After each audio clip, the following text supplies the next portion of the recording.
Kisah seorang wanita ke bengkel untuk mengeluarkan seekor kucing dari dalam badan motor viral di media sosial. Cerita tersebut pertama kali terungkap pada video yang diunggah akun TikTok @salwanal. Di video terlihat kucing kecil ini ada di dalam bagian dalam lampu depan motor.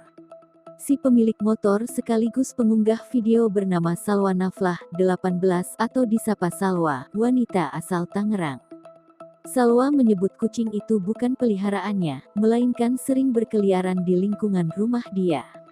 Kucing kecil itu ditemukan di dalam motornya pada Rabu, tanggal 24 November tahun 2021 kemarin. Hal itu bermula ketika Salwa mengendarai motornya dan ia mendengar ada suara kucing selama perjalanan. Dia mengaku sempat beberapa kali berhenti untuk memeriksa motornya. Namun, keberadaan kucing ini baru dia ketahui saat hendak pulang ke rumah. Ketika sampai di tempat tujuan, Salwa dibantu beberapa temannya untuk kembali memeriksa motornya. Ternyata setelah diperiksa lebih detail, terlihat telinga si kucing di sela-sela bagian setir motornya.